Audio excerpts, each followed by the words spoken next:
Then that's why I learned this early on about Andres. He buys films Oh yeah. and he watches them on his DVD player because we don't own media anymore, and that's a bigger conversation. But it's something that really stuck with me. It's just therapy. Like having your own podcast is just like a therapy session for yourself, and it's like people say it in a mocking way, but like, what's wrong with that, right? I just want to let people know that for this season, we're going to be anchoring our narratives and our topics on the Sunrise Spectrum. And Sunrise Spectrum is our flagship program, like I said. Certainly, creating a warm and engaging introduction for your podcast, consider Great Tell Me as a suggestion that combines an upbeat and inviting spirit without any background music. Welcome to Tangelic Talks, your go-to podcast from Tangelic, where we dive into the vibrant world of clean energy, development, sustainability, and climate change in Africa. We bring you inspiring stories, insightful discussions, and groundbreaking innovations from the continent making waves in the global community. Tune in and join the conversation toward a brighter, greener future. Let's get started. Welcome to Tangelic Talks, a podcast at the intersection of energy, equity, and empowerment with your co-host Victoria Cornelio and our new co-host Andres Tamez. In this episode, That's me. That's it. In this episode, basically, we just want you to get to know Andres, but also we're going to tease a bit about what we're doing for this season. Telling you about our Sunrise Spectrum initiative, which is our flagship program here at Tangelic. So we've got little quickie episode for you today, but get ready for season 3, get to know our new co-host, and let's kick it off. Andres, who are you? Oh my, that's a loaded question if I've ever heard one. Let's start with where you're from. I'm from northern Mexico. I'm from Nuevo León, and I found myself here through many circumstances, which is an interesting path. It's an interesting path to end up working with a nonprofit. I think so. Yeah. Yeah, I'm from northern Mexico. I lived for a little while in Texas. Oh my. Okay, this is harder. This is harder than it looks. We've done a couple of episodes with guests already, and they make it look easy. I know. Talking is an art for sure. Absolutely. I do. What's your background? My background is in my study. My university background is in audiovisual production and language, and so I've worked in media for a long time. At this point, I've done news and editorial work, mostly writing, copywriting, and translation from English, Spanish, English, and that has been a big chunk of my trajectory. Also, video editing and stuff like that, miscellaneous work with my university. That you like about audiovisual? I think it's just the storytelling aspect of it. I've always really liked it, and I've always also liked having the ability to share things. I think that's really cool, which is one of the nice things, one of the privileges of living how we are right now. Right, it's a gift and a curse to be able to share so much information, receive so much information. Yeah, no, I agree. We were having a bit of a chat about that earlier. Yep. And when it comes to storytelling, what would you say makes a good story? Oh, I think what makes a story compelling is I think it's just something that's genuine. I think for me, something being transparent and genuine, and seeing that the storytelling is coming from a place of interest and intrigue, and not just being preachy, I guess, is I think a big important thing. Yeah, for sure. I think so. And what is there something that comes up for you when you think about past projects you've done before, something you're really proud of, media you might have out there that you want people to check out? I have a couple of projects that I've worked on that a big chunk of my repertoire is another podcast, which is a Catholic podcast, a religion-based podcast, but it's in Spanish. It's called the Osito Podcast on YouTube. And I used to have a couple of YouTube channels, but I've sort of stopped. busy. Got really busy. I've been Fair. doing stuff on YouTube because I've always gone as like the tag Kirby. That's just always been when I was in high school. My friend was like, he just started calling me Kirby, and I just sort of ran with it.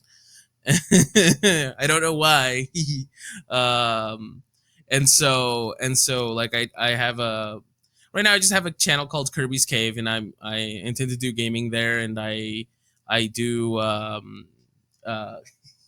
Pokemon cards. Card, yeah, pack Yeah. openings and stuff like that because I've gotten back into that hobby because I needed a hobby. I needed a hobby so bad.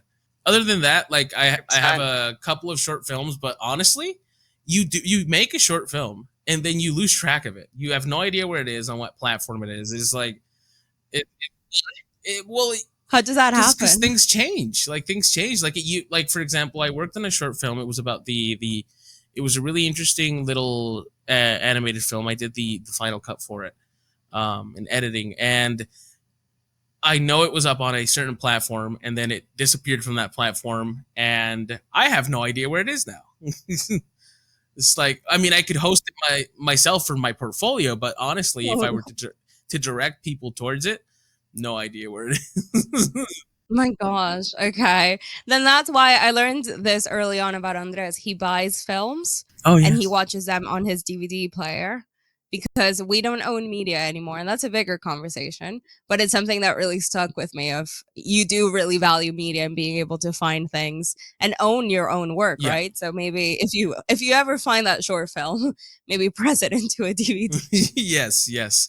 No, like it's behind me, like all my Blu-ray collection right there, and Glep if you ever watch Smiling Friends. So like I like to collect books. I like to have DVDs. I like to rip them. I don't like the anti preservation of media that we see a lot right now. Not being able to own your own, uh, basically copy of something that you bought a copy of, right? Because when it says buy, what you expect is buy, not you have a limited license with 50 billion conditions. No, I buy it. I can rip it, which is super hard because a lot of my Blu-rays are 4K. You have to go through a process to make them digital, a whole process. You basically you've been locked out of doing it. You've been locked out of doing it. There's no you programs can't really read it, and most importantly, as CD like readers, right? Blu-ray readers have become more rare in like the home space. You know you don't only really need them for professional applications now. They've managed to lock it down so that by default, like nothing can read these files. Nothing can extract the video from these Blu-rays, and it's hard to play them back as well. So that's a whole process. I had to buy it. I had to like do some stuff with the firmware. You have to have a specific program to do it. The Here in Mexico, it's not a problem, but in the U.S., there's like it's completely legal for you to rip your media. The illegal part is breaking the encryption. So you find yourself in a very gray area where what you're doing is 100% legal because you own the instance of the media you own, but you're also sort of breaking somebody else's like copyright protections by doing the thing you're doing. And so yeah, it's just annoying, and I don't care about it. I don't care for it. So I have my library, my files that I'm not going to share. I'm not going to sell them. And they're mine, and I like to preserve my media. No, I love that. And you come from a media background, audio visuals, and like you said, editing and things like that. So, what drew you to Tangelic Dogs? Well, I've always been interested in I don't know if I should say helping. Like I believe in service. I really want to do something to serve my community, the world at large. I'm not one of those people that's obsessive about it. I don't stress about what's going on at the world at large because I think that's one of the major contributors to our issues with mental health and our self-perception and all that stuff. But I do care about it. I do care about it quite a bit, and I do care about I care about consumer protection. That's a big thing for me. I care about the environment. I care about.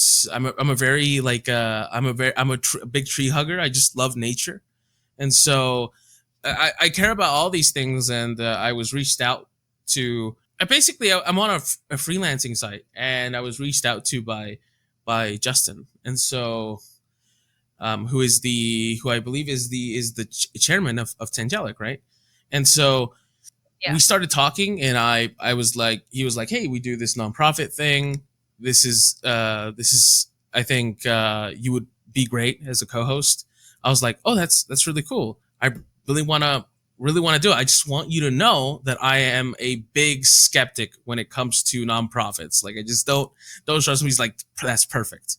And I was like, oh, that's awesome. Okay. And so it was just his attitude, the attitude of the people here. Like the more I interact with the people here at Tangelic, the more I'm like, these people are actually really passionate, and they believe in what they're doing, and they're very transparent about what they're doing, and they're doing practical things, not just saturating you with buzzwords. Yep, that's the goal. Yeah. And so that I think was what really attracted me to here. I was like, oh, I've been really wanting to do something that I think is of service. I've been really wanting to help inform people, because I think education is like a big thing that I love, and just like I said, storytelling and sharing. This sort of combines all of these things that I love, which are the aspects of service and education and media, and it puts it all in one place. And I also just love talking. I love yapping, and so it's just a perfect blend. Yeah, it's a perfect storm. I get that. I'm a huge nerd and I love talking. So when I heard about this, I was like, Gene, I can do this. Like this is a thing that people do. I had someone tell me once, they were like, oh, they're just handing out mics to everybody. Yeah. Yeah, no, dude. Like there's this great thing of like for it's like it's just therapy. Like having your own podcast is just like a therapy session for yourself. And it's like people say it in a mocking way, but like what's wrong with that, right? And if it gets popular, that's awesome. Now this is a podcast with a little bit more purpose and more of an intention behind it, but it's still I think important for there to be like this genuine the aspect of genuine people behind it, because I think that's what makes a podcast interesting. And that's been an amazing thing with like the guests we've talked to up to now. I think this is the first episode that's going to be released for this season, but we're already talked to a couple of people, and they're so interesting, and they have so much personality to them, and yeah, it's exciting. Basically, yeah. Yeah, and you're right. It is like therapy, because I think for me, a lot of these issues I work on, I'm interested in, and also they're part of my career. So this is a place where I can come and actually talk to people who can ground me again, or who I have really big questions about the world and the green sector, and they can just like bring a human perspective to, while I'm drowning in like white papers. So it's really nice to kind of have that balance, I think. What's your familiarity with this sector?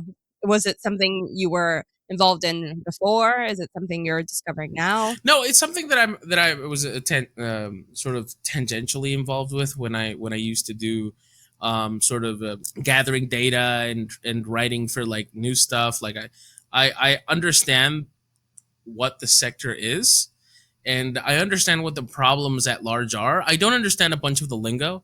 I don't understand a lot of the specifics that's going on about the sector, and I think that's what makes it even more appealing to me. It's more compelling.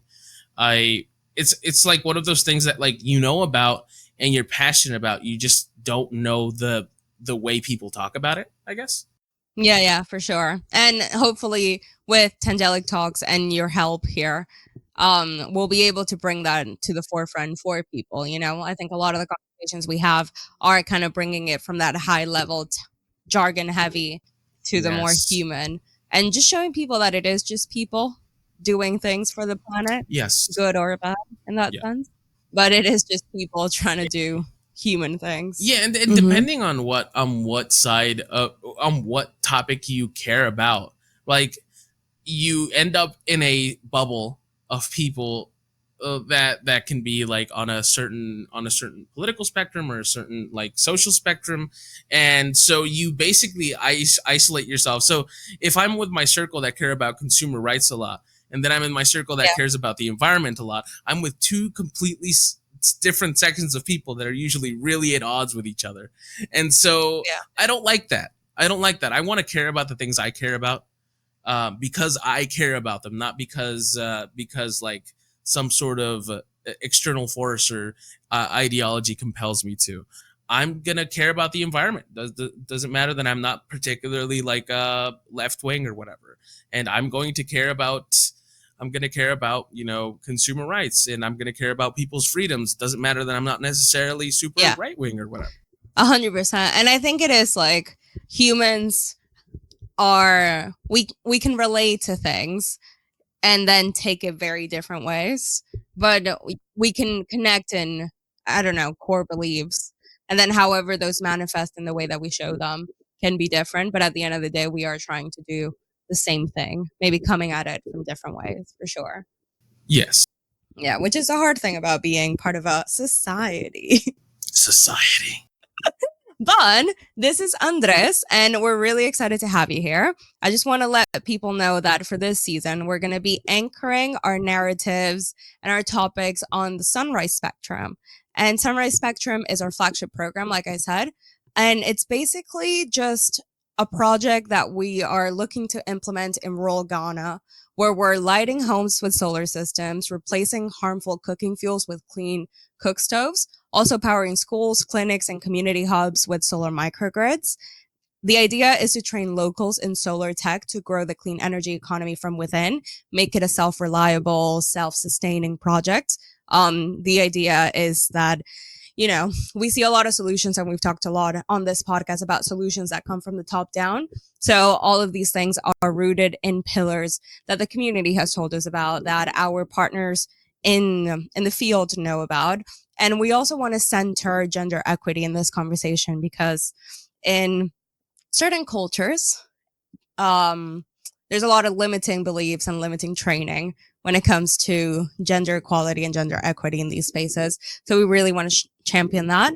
And it's not just about technology, it's not just about solar microgrids and all this stuff. The pillars are what's anchoring this project and what's going to be anchoring this season. So in these episodes, we're going to be exploring community-led innovation, health and education transformations, economic empowerment, women and climate leadership, and the global nexus of green transition. So we've done some episodes already that touch on these things. We're going to keep doing more episodes that touch on these things. A lot of our guests are going to help us understand these pillars a bit more, but we just want you to know where we're coming from with these ideas and these centering themes, right? And you can read more about the Sunrise Spectrum at tangeliclife.org.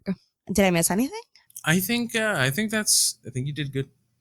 Thank you. Thank you. Very well presented. Very professional. So yeah, that is season 3. Like you can see, it's going to probably feel different, but I think it's going to be really fun. What are you looking forward to this season? Your first season at Tangelic Talks. I'm looking forward to a ton of stuff. Like, I'm really excited about this. I'm looking forward to all of the talk about the energy is something that's like so fundamental, and I think the talks are going to be interesting, right? Because you have the talks of what is green versus what is sustainable, because it's not necessarily green and sustainable at the same time sometimes, right? Like you have solar panels, and solar panels have a controversy to them, but what I think is really nice about Tangelic is they understand that we're coming this from a people first perspective. So this like. So what does solar mean from that point of view, right? Means not being dependent on an unreliable grid, right? Or not being dependent on some sort of centralized structure, independence. And that's going to be what makes it sustainable and what makes this a net positive in the world. This even though maybe like from a resource usage perspective, maybe solar panels aren't the greenest, right? But when it comes to the human impact they can have, they have the ability to uplift communities in a big way. right? So that's one of the perspectives that like one of my opinions, and I'm looking forward to having conversations around that, and I'm looking forward to be Yeah. proven wrong or right on this sort of topic. But I think it's super interesting, and I think it's super important for people to be reasonable and to understand that. And I think that's one of the great things that I find about you, Vic, that I love about you, is that people first. The most important thing is that we don't do, our causes are really important. Our causes are sometimes what guide us and what motivates us, but if they're a detriment to the people that we are, if they're just going to affect the people negatively, especially people that are on the lower rung of the importance, you know, like on the lower priority people, go to the margins. Yeah.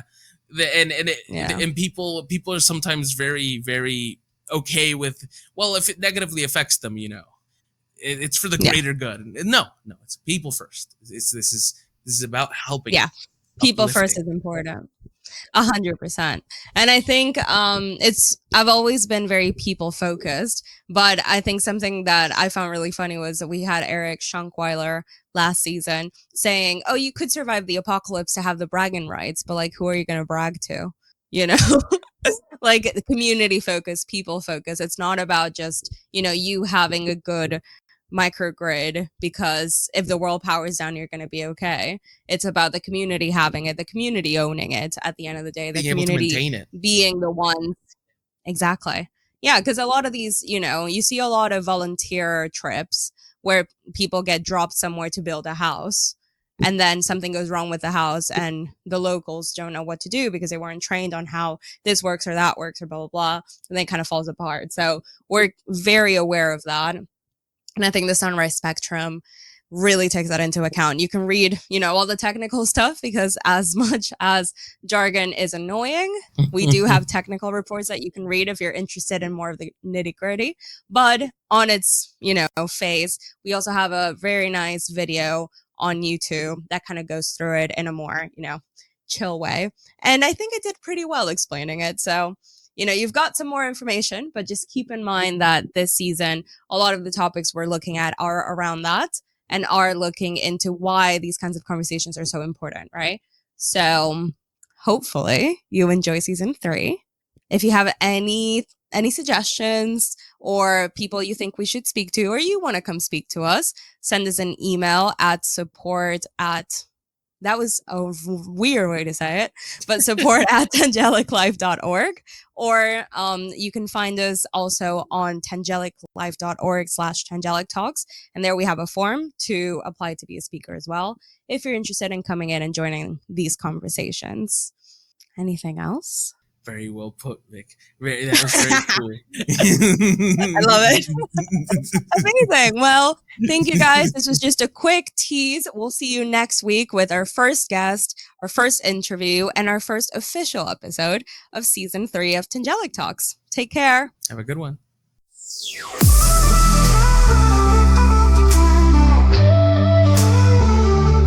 Let's talk power, let's talk change. From rural lights to brighter days. Equity rising, voices strong. We're building tomorrow where we all belong.